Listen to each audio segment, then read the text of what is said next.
everyone, welcome back to the Kiddiz and Ms channel with your host Kashika Gant, I'm Mardi Howell, and Shermani Clark.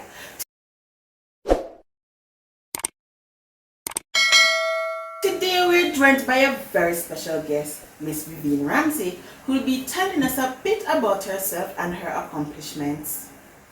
So, Miss Ramsay, I've heard that you're a very versatile individual. Can you tell us about some of your roles? Okay, hi ladies. I'm so happy to be here this afternoon. Yes, I'd consider myself to be very versatile. I know that I'm vibrant, intelligent, and very creative. And I have been a teacher for more than 26 years, the mother of 4, and I also wear many hats. Currently, I am the president-elect for North St. Mary DA. I have also served as president for the parish. And I am also in training to be a lead teacher with JTC. I am also heavily involved in drama and the JCDC speech competitions. Oh, that's a lot. I have had the privilege to listen to one of the pieces you wrote on human trafficking. Yeah. And I want to know, when did you start writing poetry and why? Okay, I started writing poetry when I was about 20 years of age. And I believe that is my gift from God. I think I'm a very good poet, a very good writer, not just poetry, but short stories, songs, and all of that. What inspired me was what was happening in our country, so I use what is happening in our society, and I use that as material to write my poems. So, as you said before, you've been teaching for a long time. So, can you share with us some of your proudest moments? Sure, I could. One of my proudest moments, firstly, I started out 1995 at Bernard All-Age School in St. Mary. And then after that, I went to Arokabesa Secondary at the time, and I did 4 months. Then from there, I went to Retreat Primary and Junior High, where I spent 19 years. I am currently at Porchmere Primary School. When I was at Retreat, I introduced to them a pageant, a cultural pageant, because I am very culturally aware and I wanted my students to be also culturally aware. So one of my proudest moments was seeing that. It was like my baby, and seeing that come to fruition, that was one of my proudest moments at Retreat Primary and Junior High School. I also served as cultural agent when I was at Retreat Primary and Junior High School. So that was another proud moment. I also trained students for debate competition and also for Bible quiz. When I went to Porchmere now, my proudest moment at Porchmere Primary School was when I entered the JCDC speech competition, and then one of my students went to the national level. So that was a very proud moment for me. Wow!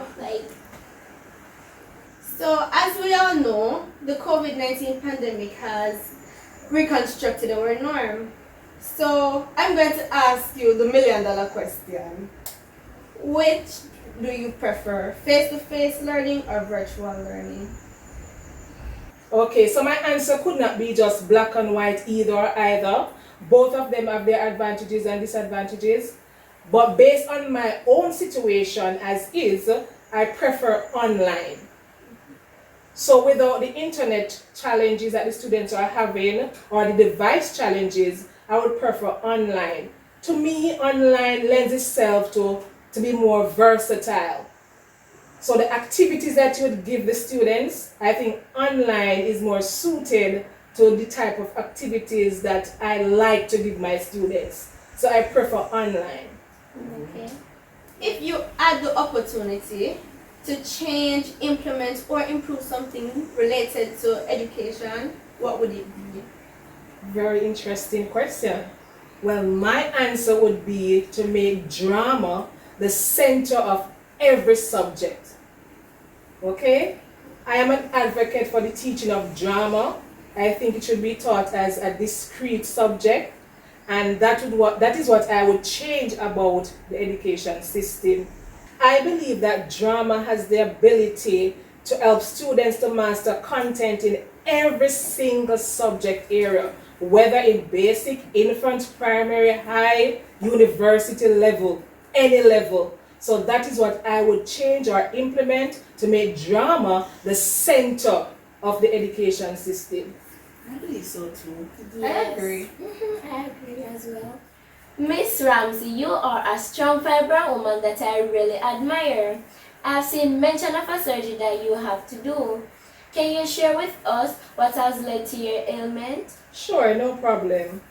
I started feeling pain in the pelvic area in 2008 after the birth of my last child, and then from there it got worse.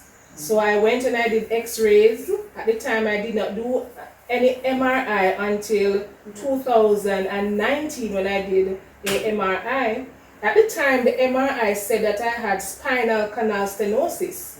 I left for Cuba in 2019 to do spinal surgery, but when I got to Cuba they found out that it wasn't spine but actually my hips, that both hips were bad. So I did the left hip in 2019 and then I have the right hip to do, which since then has gotten worse because an x-ray that I did about 2 weeks ago showed that I have severe osteoarthritis of the right hip joint. So I'm waiting to do that surgery. We are so sorry to hear that. That's fine. I believe that God is able, and if it is His will that I should live with this problem, or if I'm to get surgery, I will just wait on His decision and His timing. Yes, it is. Being ill is a work in of itself. How do you balance being a mother and along with teaching and taking the best care of yourself? Very good question. But I do my best. As I said before, I am a firm believer in God, and I believe in Luke 1 verse 37, which says that for with God nothing shall be impossible. And it is with that in mind that I try my very best to balance my roles, mother, taking care of myself, and also teaching online. So I have a routine. So I get up every day, I dress up and I go online. My illness has not deterred me from being the best teacher possible, because I believe that I can, and every day that I get up, I push myself 100%. I don't let the pain, because my pain is never less or it never gets worse. My pain is constant. So I don't get any relief at all. But through it all, I show up. I make sure that my lesson plans are already same way. I get up every day and I do my slides. By Sunday, everything should be finished, because I don't believe in taking work over to Monday. So every Sunday. So I start from all Thursday to make sure that I will do language arts slides, mathematics slides, integrated studies slides. So everything has to be ready before Monday morning. And then I have strong family support as well. My two daughters, Ariana and Zaria, they help me out a lot. Zaria is 15 years old. She will make breakfast and so on. And so they help me out a lot. So having a strong family and also a firm belief in God, and also knowing that you have a responsibility and a duty as a teacher to be the best teacher possible, especially in this new normal. So all those things have helped me to be a better person today, and I don't let my illness slow me down. I push to the limits. As I said before, you are a very strong person. Thank you. A phenomenal being as yourself deserves the best at what life has to offer. Can you share with our viewers your immediate needs as it relates to your sickness? I am hopeful that someone out there will hear your story and feel led to assist you. Okay, no problem. The Bible says, ask and it shall be given, and everyone who asks receives. So my immediate need is that, as I said before, the x-ray showed that I have severe osteoarthritis of the right hip joint. So I'm preparing to do a surgery in Cuba. Last year quotation was $50,000 US. So I've since sent back to Cuba so I can get a new code for my surgery. So my immediate need would be assistance with the surgery, because we all know that teachers don't make enough money to be having 15,000 US dollars for a surgery. That is If the true. surgery was to be done locally, then I could use my health cards. But because it is overseas, then I can't use the cards there unless it's an emergency surgery. So that would be my immediate need in getting assistance to go and do the surgery in Cuba.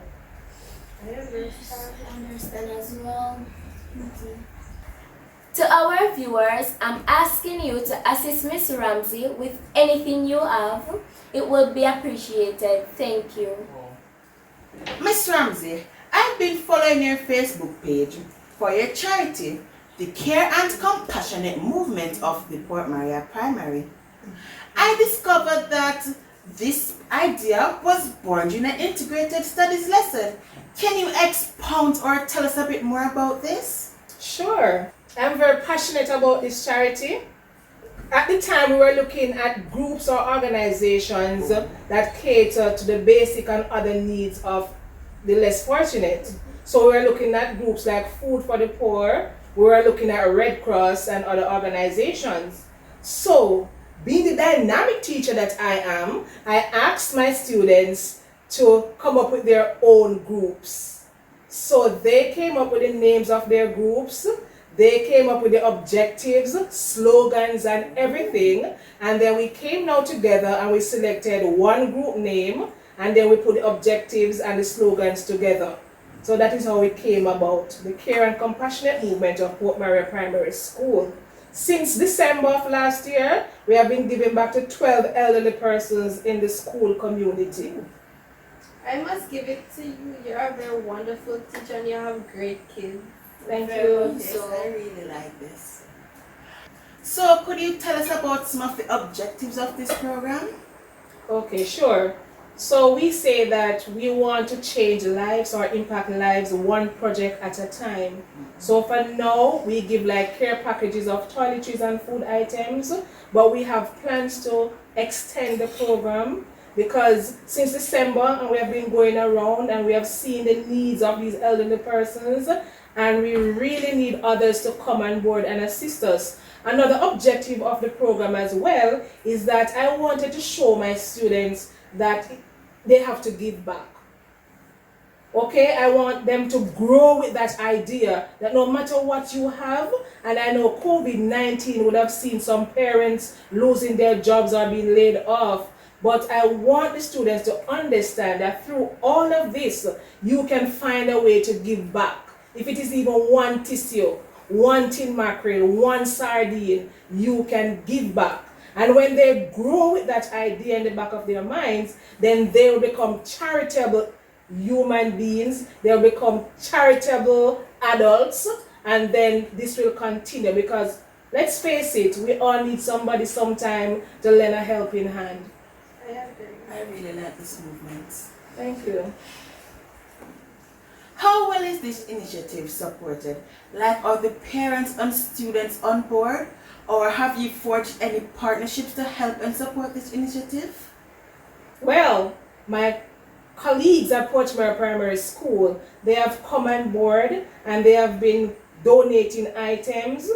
Also, I have a supermarket, won't call the name now because I did not confer with them if I should call their names, but they give like half bag of flour and rice on a regular basis to the charity. Also, Senator Floyd Morris, he has also come on board and he has made regular donations.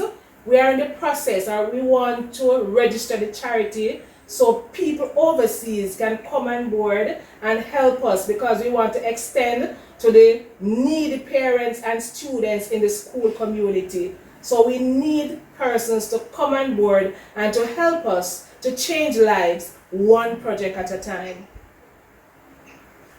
What are your plans as it relates to the sustainability of this program? Well, like I said before, I intend to get sponsorship. So right now I am in dialogue with some persons overseas and even locally to have them come on board and to assist us. And the feedback, the response has been great so far. So I'm looking for bigger and better things for the Care and Compassionate Movement of Port Maria Primary School. We know we can't do it alone, so we depend on the sponsors. We depend on people to come on board to help us with whatever they can. One thing at a time, one tissue at a time. Every little make a muckle, as we say in Jamaica. So we just need you to come on board and to assist us to make this charity sustainable. What lesson do you hope for your students to learn during this process? Well, we have not had many students going out with us. We have had like 2 students so far because of COVID-19 restrictions. But as soon as it is okay for them to come out with us, I want them to take the journey with us, and I want them to see for themselves the impact that the program is having on these individuals who benefit from it. At the end of the day, as I said before, I want them to take away this lesson that charity is very important, that people need people to help them to be better individuals, and it is okay for them to give even when they have little. Has charity been something that you have always wanted to do? I've always been involved in charity because even as a teacher, from way back when I can remember, I can give you stories. I don't know if you have the time. Yes, we do. I remember one time I had a student and he bought a bag of bag juice, and I said to him, so you're going to go home now and put it on the fridge? And he said to me that, Miss, we don't have a fridge. And it broke my heart. And if I had money at that time, I would say to him, call your mother, let me take her to court and purchase a fridge for her. I can also recall I had students coming in, and what the father did was to scrape the boy's hair. And when I saw it, tears came to my eyes. So I had to call in somebody that I know that day because they were the laughing stock of the school. And I had to call in somebody to come and say, look here, can you come and fix these for me? And the person came and I had to call the father, and I said to him, sir, don't do that again. Whenever you don't have any money, just send me a note and I will help. I even told parents that I know a parent who had a challenge sending her kids to school, and I said to her, if you can find a fare for them to come, I will make sure that they get lunch, and I will also make sure that they get bus fare to go home. Even if I don't have it, I will walk around the school compound and beg so that they can come to school every day. So charity has always been a part of me, something that I'm passionate about, because I know what it is like to have nothing. So when you're in a position, no matter if you can just do a little or if you can do a lot for somebody, do it. Well, sitting here listening to you pour out your heart like that, making me realize that there's a lot of persons out there that are not as fortunate as us. True. And it breaks my heart to know that I am sitting here having food on my table and persons are out there hungry. I find it so impressive how you are led to help others when you require so much. Our country needs more role models like you to instill that we need to help each other. Most definitely. I agree.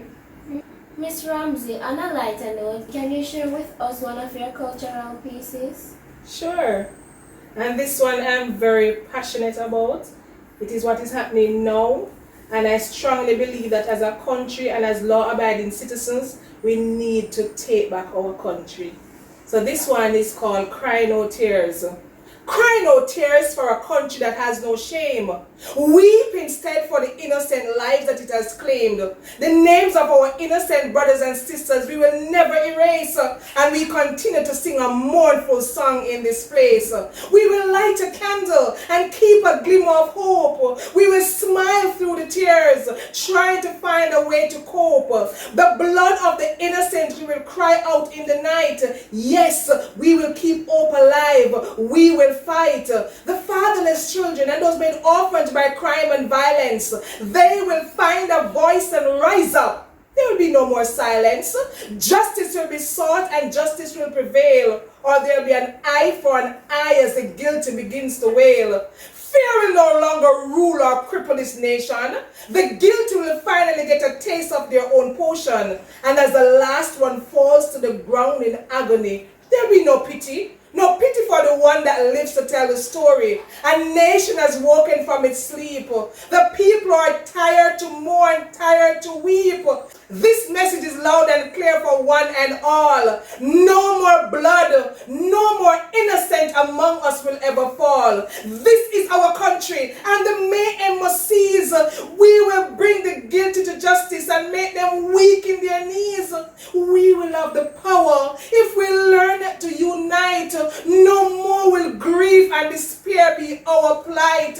Why should the blood of the innocent be shed in vain? It is time for us to ease our pain. Today we put our plans in action. Today we weep no more. Today we take back our nation.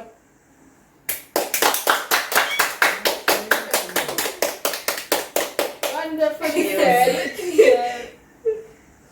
Miss Ramsay, you are a gem and a beacon of hope for the needy. And again, we want to ask for your support because it would be very appreciated. Thank you. Thank you.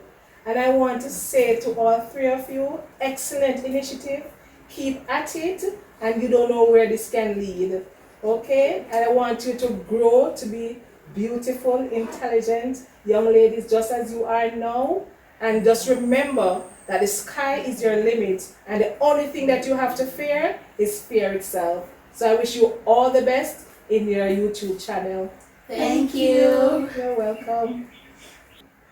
Guys, I hope you enjoyed this week's video. Remember to like and share. Comment and subscribe. And turn on the post notifications so you never miss a video. Bye guys!